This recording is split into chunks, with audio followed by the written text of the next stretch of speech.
Happiness is beautiful, it's a kind reality. Happiness is the highest good, happiness is free. So let's be so very happy. Yeah, let's be so very happy. Yeah, let's be so very happy.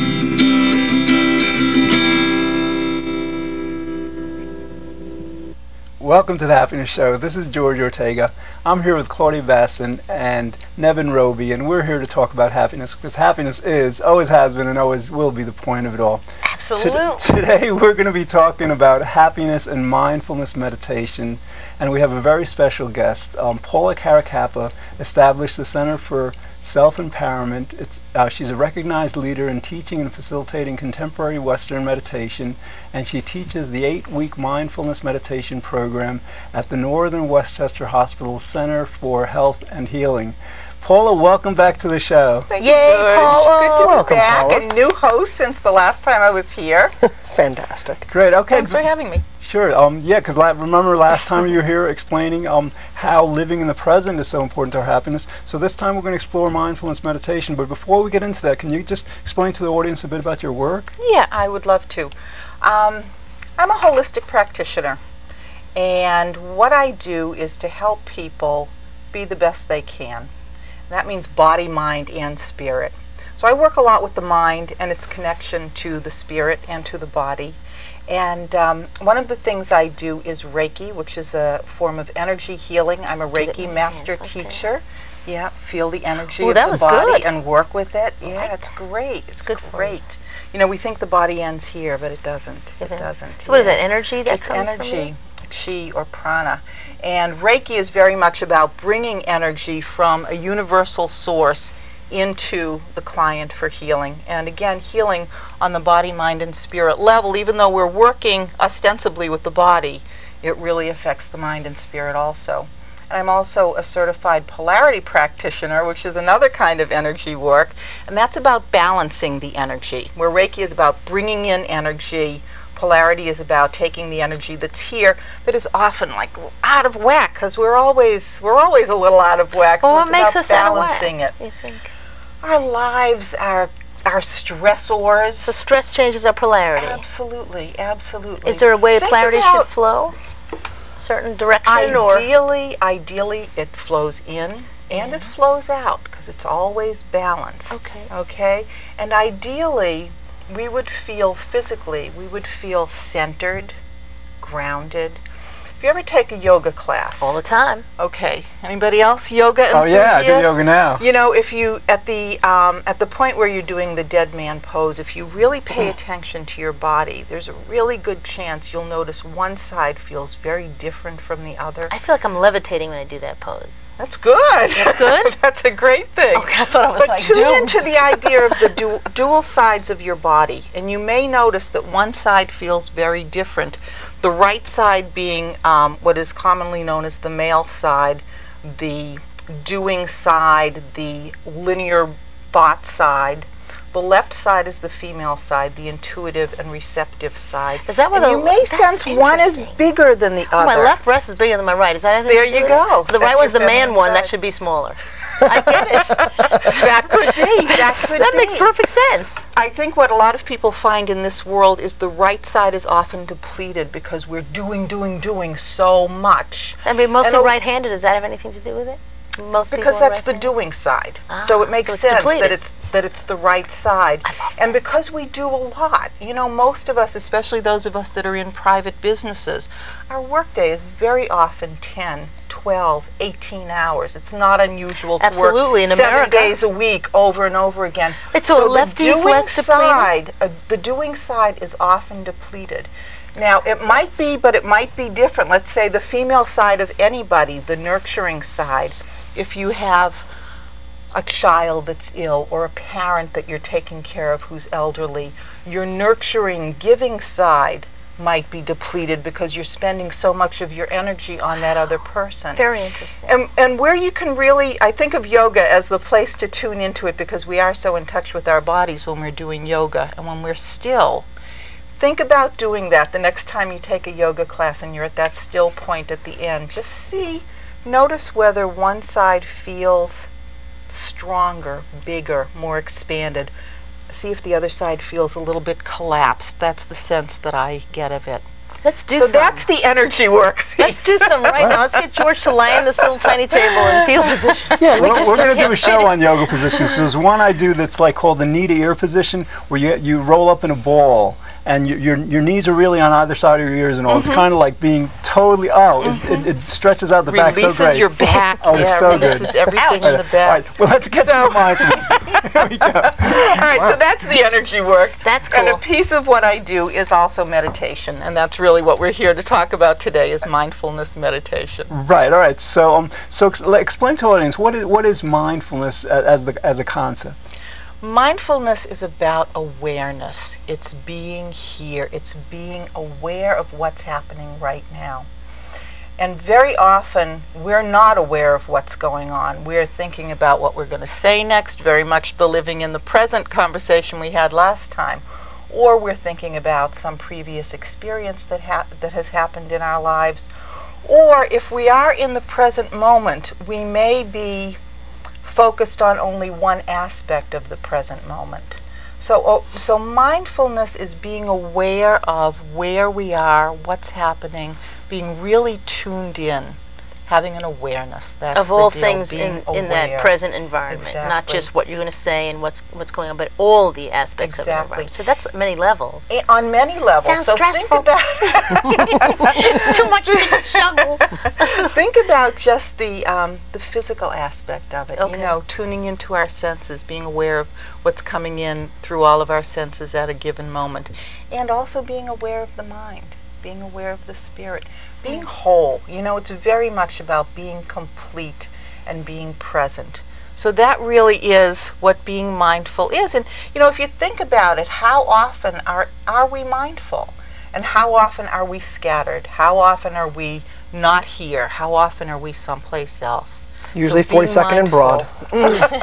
That's where the scattering happens. And it radiates from there.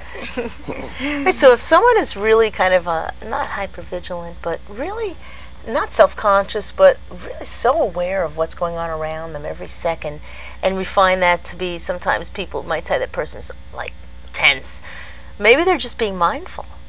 I mean, can you see that in someone being mindful? You can see the person who's really present. Okay. And that's the person who's mindful. And I think the person who is tense is very often, my experience is they're very often not present. They're very often tense because they are thinking about the future. And I say this with some knowledge because I have been there, you know. I have lived from lists and planning my life in 15-minute intervals for the next 5 years, you know. You wanted to change that? And you didn't like that? And what I want to be is present. Yes. I don't want to be living 5 years from now in a place, in a situation that may never happen. Mm-hmm. I want to enjoy this moment. Good This point. is really the only moment. So I think in terms of who's tense, I think the tension generally comes from anticipation, sometimes from fear, sometimes from being overwhelmed. That's a big piece of what meditation is good for. So that is must work great people for who are social overwhelmed. anxiety, right? And you know, in the world today, most people, I shouldn't say most people, many people are overwhelmed. Everybody's got so much to do. I think I might have said this on the last show, George, but there was a study done about, you know, if we did all the things that we're supposed to do in a day, you know, if we flossed, if we exercised, if we spent time with the kids, got the 8 hours sleep, blah, blah, all the things we're supposed to do, the day would have to be 35 hours long. I think we should change the day then. Because it's too much stress to do it in 24. Well, you're going to have to write to the hours. Sun and get that straightened out. But that creates the stress in us. That creates the stress. There's so many demands on us, or perceived demands. You talk about mindfulness and the meditation, but what about the home? I mean, where you sleep is, I feel, the most important spot for happiness. I mean, that's like their whole recharging stage. So like, how do you do like a feng shui with people? Do you explain that besides the awareness? I mean, because the placement of objects in a room can really comfort you. Yeah. You know, you have clutter in a room, you don't sleep well, and then you're miserable. I'm not a feng shui practitioner. Okay. I have some knowledge of feng shui, and I've taken courses in feng shui. But what you say about clutter, which is, you know, a very important aspect of feng shui, it kind of goes to the mindfulness thing too, because when we're not mindful, our mind is cluttered. You know, we've got a lot of random thoughts going on. OCD. So exactly, and so if we can get clear and get present, we don't have that mental clutter, which may be reflected in the environment. You know, very often, I just read this yesterday, and I think it's so true. Very often, when you go into someone's home, it's such a reflection of them. And when you see the neat and orderly home, very often the person themselves is an orderly thinker, and they're calm to be around.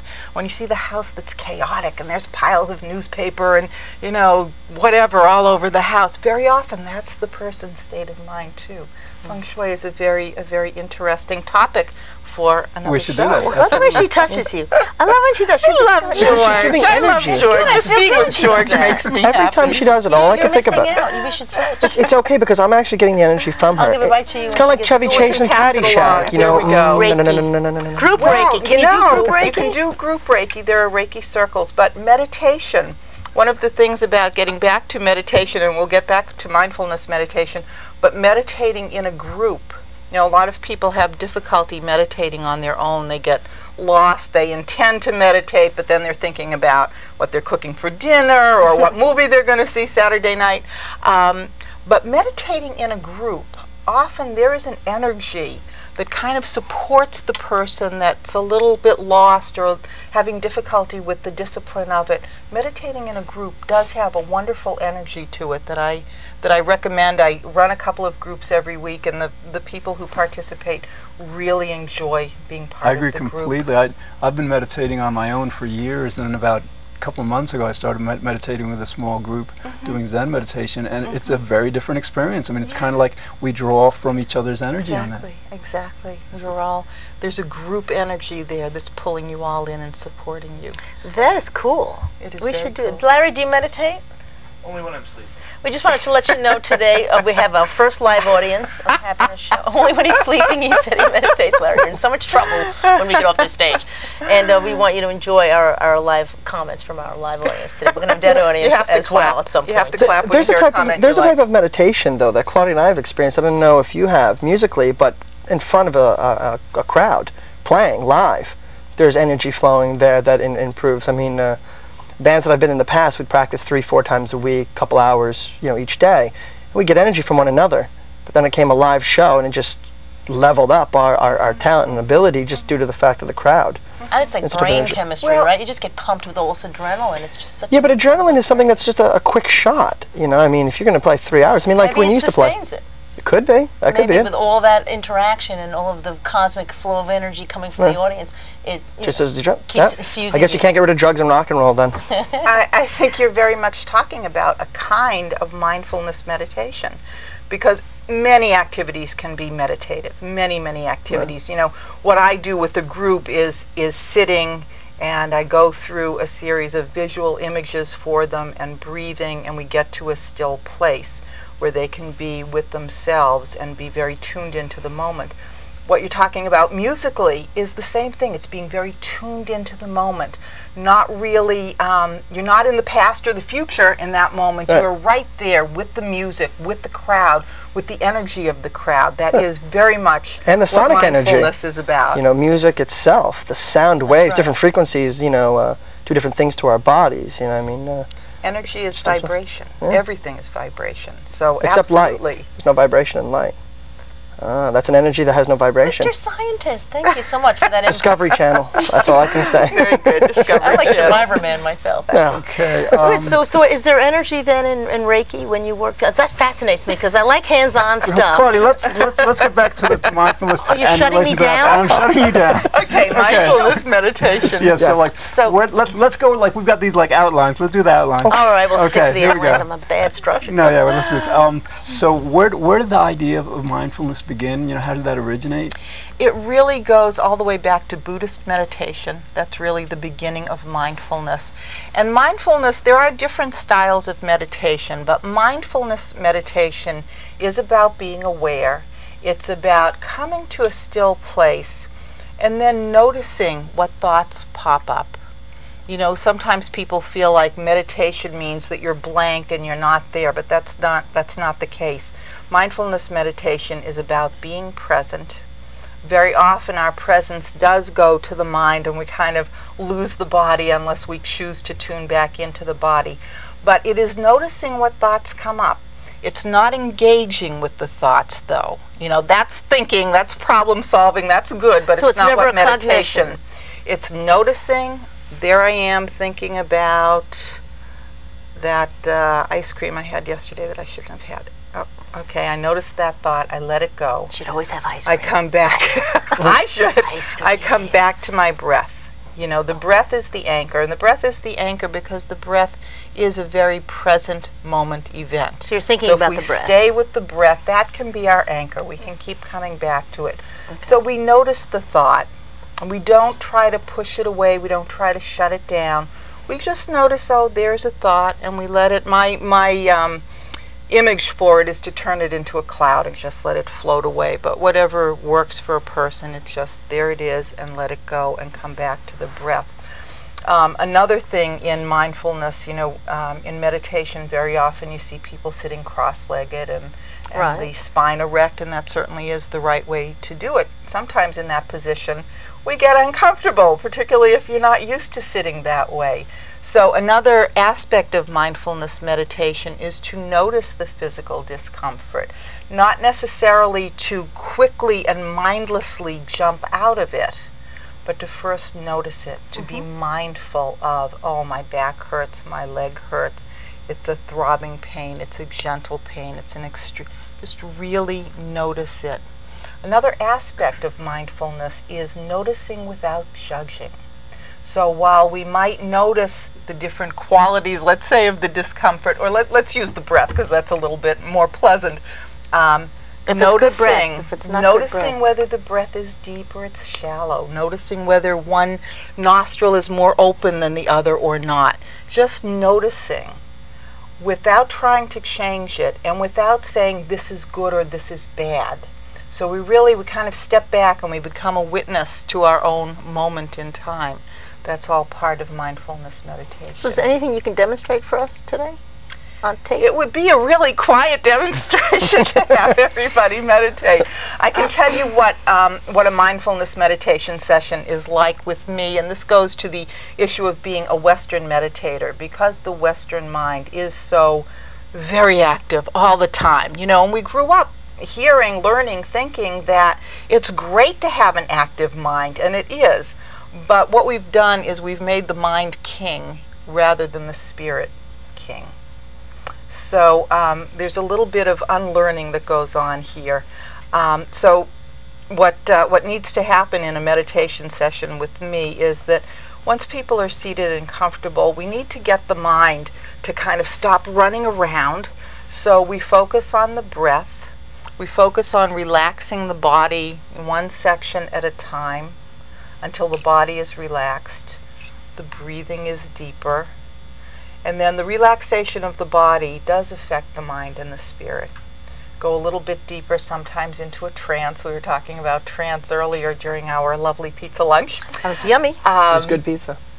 And so we go into a trance state that's deep, and the person can then fully relax. And here's where we do the mindfulness meditation. That was very relaxing. Noticing what thoughts come up and what doesn't. So we've got basically the idea of what mindfulness is and how the meditation induces that state. Let's connect that with happiness. How does that help us prevent the kinds of emotions, experiences that limit our happiness, and how does that enhance our happiness? Okay, I have to jump in here because you can't prevent emotions. Well, They are free-flowing. They just occur. What I mean is, That's for true. example, there's a lot of evidence, a lot of research where, for example, the subjects are instructed to just read paragraphs of material. And if that material is, let's say, fearful material, they become more afraid. If it's angry, they become angry. So in a sense, we have the ability to kind of, by shifting our focus, our emotions will follow.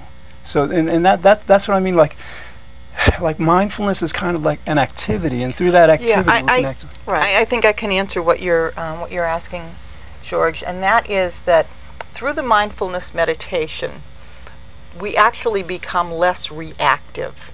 So when a stressful situation occurs or we read something that's fear-inducing, the fact that we've been practicing meditation, our threshold, if you will, for a sense of agitation or anxiety has shifted. And where we might have once been very reactive, and as soon as we come across an unhappy sentence where, our emotions are very engaged and we're sad or whatever the emotion is, we have a less reactive response. We have a more mindful and thoughtful response to things. And literally that threshold shifts the longer a person meditates. Meditation not only helps calm the mind, but as I'm sure you all realize that meditation is good for lowering blood pressure. It's been shown to lower cholesterol, which I think is just an amazing thing.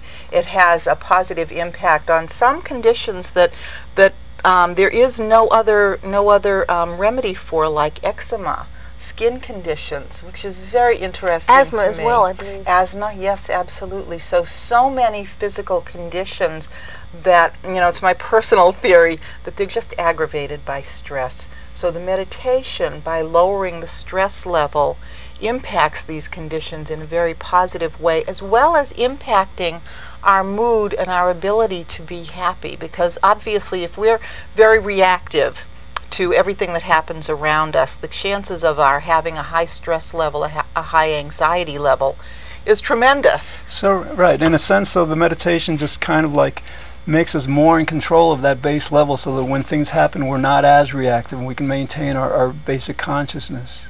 Exactly. And, if we're more aware of the present moment, we can enjoy the present moment. We can have happiness as a foundation for our life. Instead of a place that we visit occasionally, it can be really the foundation of that peaceful, centered, balanced life. Would you say that the South has a more mindful awareness of themselves rather than the North, which is just crazy chaotic, the two coasts? Like you go to Alabama, you ask for a Coke, it takes 20 minutes. But that's very calming almost in a way. Yeah. As a New Yorker, it's like if you don't have that Coke in 5 seconds, there's going to be problems. Yeah. I think for sure the two coasts are very stressful places, and therefore absolutely would benefit from mindfulness meditation. Very often people say, well, who would be a good client for you? And my answer is anyone with stress in their lives, and so that's anyone who lives here who's over about the age of 2. Lawyers, stockbrokers. Yeah, everybody. Now, but in answer to your question about does a slower pace of life, right, Southern culture versus Northern culture, does that indicate mindfulness? And I honestly don't know the answer to that. Certainly just the act of slowing down gives mindfulness a better chance right. of being there. But I don't know whether those cultures, whether there have been any studies done indicating that. Because I'm curious. North America itself is an interesting, place. Our country. You've got Alaska, Hawaii. Then you've got Boston. And you have to think that each section, they have their own little way of going about things. Yeah, you go through the Midtown Tunnel. It's like a crazy cluster of just madness. But talking about mindfulness, I'm thinking of Colorado, and I've gone skiing there. And I'm coming down the slopes, and I'm almost in a meditative state. Absolutely, I'm sure you are. You are. But I like the breathing thing, because that almost kind of gets back into rhythm. Being a drummer myself, that's a type of, for me, like a meditation. The rhythm itself, I can feel in and out, a release of energy. So that's why I found it interesting. But here's my next question, really, is you talk about meditation. Where and what should you be wearing when you do this? Because I feel like the constrictions that we make on ourselves are clothing.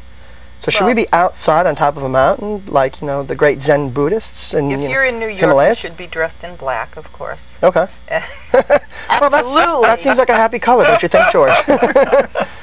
You want to be comfortable. You absolutely want to be comfortable. And, when I meditate with my group, everybody always starts in a meditative pose, but I encourage them to be comfortable. You know, if you need to move your leg, move your leg. So when you show up for the class, you want to be in something comfortable and warm, because the body temperature does lower as you meditate, as you know from yoga, from the dead man pose at the end of yoga. The body temperature lowers. And actually, meditation is one of the two things that we can do for ourselves to prolong life, because studies show that the two things that can prolong life are decreased caloric intake and lower body temperature. And meditation can lower the body temperature. So probably cell phones don't help. Warmly. You want your cell phone off. And if you're going to meditate at home, you know, I often suggest to my clients that they meditate for 10 minutes a day. Don't try to meditate for an hour as you're starting your practice. 10 minutes. If you can't do 10 minutes, do 5. But be comfortable. Turn off the phone, turn off the TV, put the cat in the other room with the door closed so he doesn't walk on you while you're meditating. Be comfortable and just follow your breath. Just follow the breath in and out. And what you were saying about the rhythm of the breath, it's a very comforting thing to have that rhythm going on. I do some meditating. You ever heard Don Hock? It's a Korean style of... No. They sort of taught us to assign a color to your breath. And so that it's easier to focus on breath if it's not, people can't see breath. So if you assign a color to it, you can actually see it coming in and filling the lungs and then exiting as well. There's a wonderful practice in relation to color and the breath and meditation, and that is to focus on a color that relates to one of the chakras, one of the energy centers, each of which is associated with a color, running from red at the base, which is the earth chakra, connected to things that are secure, safety, structure. The second chakra is known to as the color orange. It's about water, it's about flow, it's about relationship, creativity, sexuality is in the second chakra. The third chakra is at the solar plexus, yellow in color. It's about the self, self-knowledge, self-esteem, self-acceptance. The heart is green. I'm wearing my heart color today. Good green. And the emotions. Let her continue. Hang on a second. I just want to get through all the chakras. I knew you were going to interrupt. Green, chest, go ahead. Speaking your truth, intellect, indigo blue, connection to spirit, purple. Beautiful. Okay, so focus on any one of those colors for what your goal is in that meditation. Okay, sorry, George. Okay, if you want to give your contact information before we Yes, my telephone number is 914-422-1784, and my website is www.centerforselfempowerment.org, or a whole other thing, goddessdays.com. Love that. Okay, well, thank you so much, Paula. Okay, that's all we have time for today. Thanks for watching. In the future, we'll explore other topics designed to help us better enjoy life. This is George Ortega saying, be good, think well, feel very happy, and I hope you'll join us again next week here on The Happiness Show. So yay, we got a little off track. Happiness is powerful. It's our underlying need. Happiness is why we live each day. Happiness is destiny. So let's be so very happy. Yeah, let's be so very happy. Yeah, let's be so very happy.